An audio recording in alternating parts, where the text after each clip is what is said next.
Guys, welcome back to our channel. ഇന്ന് ഞാൻ വന്നിരിക്കുന്നത് കേക്ക് ബോർഡ് കൊണ്ട് തന്നെയാണ്. കേക്ക് ബോർഡ് വെച്ചിട്ട് പുതിയൊരു സംഭവം ചെയ്താലോ?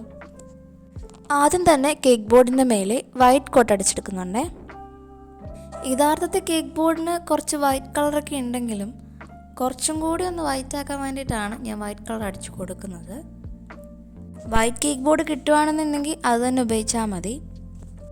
ഇവിടെ ഞാൻ ബ്രഷ് ഉപയോഗിച്ചിട്ടാണ് വൈറ്റ് കോട്ട് അടിച്ച് കൊടുക്കുന്നതെങ്കിലും കുറച്ചും കൂടി നല്ല കോട്ട് വേണം എന്നുണ്ടെങ്കിൽ സ്പോഞ്ച് ഉപയോഗിച്ചിട്ട് ചെയ്യാം കേട്ടോ.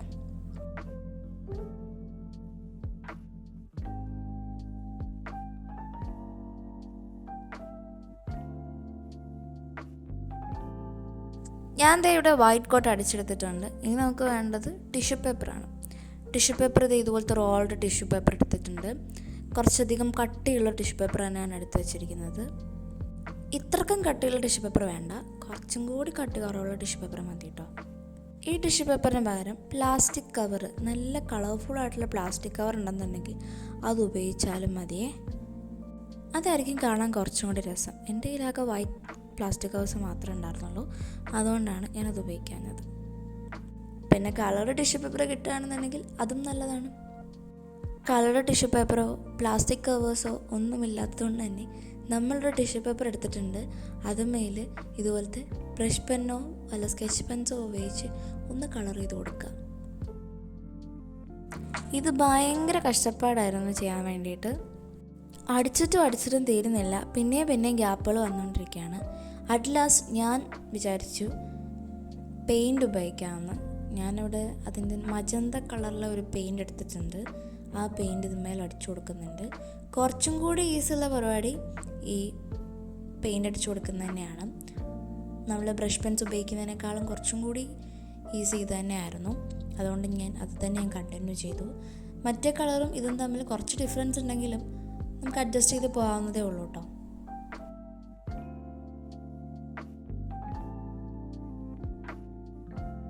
ഇനി നമ്മൾ കേക്ക് ബോർഡ് എടുത്ത് വെച്ചിട്ടുണ്ട്. കേക്ക് ബോർഡിന്മേൽ നമ്മളൊരു ബ്രാഞ്ച് പോലെ ജസ്റ്റ് ഒരു ട്രീയുടെ ഒരു ബ്രാഞ്ച് പോലെ ഇങ്ങനെ വരച്ചു കൊടുക്കുന്നുണ്ട്. ഈ ഒരു രീതിക്ക് നമ്മൾ ബ്രൗൺ കളറിലെ ബ്രഷ് പെൻസ് ഉപയോഗിച്ചിട്ടാണ് വരച്ചു കൊടുക്കുന്നത്. പെയിൻറ്റ് തന്നെ യൂസ് ചെയ്യാം. അത് വെച്ചിട്ട് നല്ല പോലെ ചെയ്യാറിയാവുന്നവർക്ക് അത് ഉപയോഗിച്ച് തന്നെ ചെയ്യാം. ഞാനവിടെ ബ്രഷ് പെൻസ് തന്നെയാണ് ഉപയോഗിക്കുന്നത്. അതുമേൽ ചെയ്യാൻ പറ്റുന്നതുകൊണ്ട് തന്നെ ബ്രഷ് പെൻസ് തന്നെ ഉപയോഗിച്ചിട്ട് ഞാൻ അതുപോലെ ബ്രാഞ്ചസ് വരച്ചു കൊടുക്കുന്നുണ്ട്.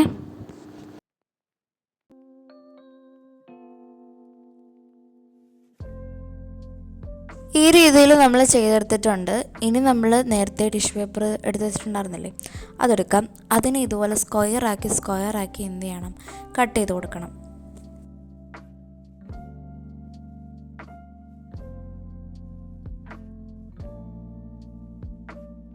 ഇനി കട്ട് ചെയ്ത് വെച്ചിട്ട് ആ ടിഷ്യൂ പേപ്പറൊക്കെ ഒന്ന് ഒട്ടിച്ചെടുക്കണ്ടേ. അതിനായിട്ട് ഞാൻ എടുക്കുന്നത് ക്ലേ ആണ്. ക്ലേ എടുത്തിട്ട് ഒന്ന് ഉരുട്ടിയെടുത്തിട്ട് ഇതുപോലെ ഒന്ന് പ്രസ് ചെയ്ത് കൊടുത്താൽ മതി. നമ്മളെടുത്ത ടിഷ്യൂ പേപ്പറിന് തന്നെ കളറിലെ ക്ലേ കിട്ടുകയാണെന്നുണ്ടെങ്കിൽ അത് തന്നെ ഉപയോഗിച്ചാൽ മതി. ഇപ്പം എൻ്റെ അതില്ലാത്തതുകൊണ്ട് ഞാൻ ഡിഫറെൻറ്റ് കളറിലെ ക്ലേ തന്നെയാണ് ഇവിടെ ഉപയോഗിച്ചിട്ടുള്ളത്. ഇനി ടിഷ്യൂ പേപ്പേഴ്സൊക്കെ അതിൽ വെച്ച് കൊടുക്കാൻ വേണ്ടി ടൂത്ത് പിക്ക് ഉപയോഗിച്ചിട്ട്, ടൂത്ത് പിക്കിൻ്റെ ബാക്ക് ഉപയോഗിക്കണേ, അത് ഉപയോഗിച്ചിട്ട് ഇതുപോലെ ഒന്നിങ്ങനെ പ്രസ് ചെയ്തിട്ട് ഇങ്ങനെ വെച്ച് കൊടുക്കുന്നുണ്ട്. വീഡിയോയിൽ കാണുമ്പോൾ നമുക്കത് മനസ്സിലാവും. എന്നിട്ടെല്ലാം ഒന്ന് വിടർത്തി കൊടുത്താൽ മതി. ഞാൻ ആ പ്ലാസ്റ്റിക് കവറോ കളറുടെ ടിഷ്യൂ പേപ്പറോ ഉപയോഗിക്കാൻ പറഞ്ഞ റീസൺ എന്താണെന്നറിയാം? ഇതിങ്ങനെ വെക്കുന്ന സമയത്ത് നമ്മൾ ബാക്കിൽ കളർ ചെയ്തിട്ടില്ല, അതുകൊണ്ട് തന്നെ വൈറ്റ് കളറ് വെളിയിലേക്ക് എക്സ്പോസ്ഡ് ആയിട്ട് നിൽക്കും. പിന്നെ ഈ വരച്ചിരിക്കുന്ന എല്ലാ ബ്രാഞ്ചസിലും ഈ ക്ലേ വെക്കണ്ട കേട്ടോ. ഞാനിതിനകത്തുനിന്ന് 2-3 ക്ലേ എടുത്ത് മാറ്റുന്നുണ്ട്. കാരണം ആ ബ്രാഞ്ചസിലൊക്കെ നമുക്ക് ലീവ്സ് വരയ്ക്കാനുള്ളതാണേ. ലൈറ്റ് ഗ്രീനും ഡാർക്ക് ഗ്രീനും ഉപയോഗിച്ചിട്ടാണ് ഞാനിവിടെ ലീവ്സ് വരയ്ക്കുന്നത്. ഒന്ന് ഓൾട്ടർനേറ്റീവ് ആയിട്ടാണ് ഇങ്ങനെ വരച്ച് പോകുന്നത് കേട്ടോ. എന്നിട്ട് പ്ലെയിൻ ആയിട്ട് എടുക്കുന്ന ഭാഗത്തൊക്കെ ഇതുപോലെ ലീവ്സ് വരച്ചെടുക്കുന്നുണ്ട്. ലീവ്സ് മീൻസ് നമ്മുടെ പെറ്റൽസ് ഇങ്ങനെ താഴോട്ട് പോകുന്ന മാതിരി ആ ഒരു പിങ്ക് കളർ വെച്ചിട്ട് ഇതുപോലെ ഇങ്ങനെ വരച്ചു കൊടുക്കുന്നുണ്ട്. ഇതാണ് ഇതിൻ്റെ ഫൈനൽ ലുക്ക്. ഞാൻ പ്രതീക്ഷിച്ചത്ര ഭംഗി ഇതിന് വന്നിട്ടില്ലെങ്കിലും കുഴപ്പമില്ലാത്ത രീതിയിൽ ഒക്കെ ഒത്തിട്ടുണ്ടെന്ന് തോന്നുന്നു. അപ്പോൾ ഇത്രയേ ഉള്ളൂ നമ്മുടെ വീഡിയോ. ഇഷ്ടപ്പെട്ട് കഴിഞ്ഞാൽ ലൈക്ക് ചെയ്യാനും ഷെയർ ചെയ്യാനും സബ്സ്ക്രൈബ് ചെയ്യാനും മറക്കരുത്. തൊട്ടടുത്ത് കാണുന്ന ബെല്ലൈക്കൺ കൂടി ഒന്ന് എനേബിൾ ചെയ്ത് അടുത്ത നല്ലൊരു വീഡിയോ വരുന്നതായിരിക്കും. ബൈ.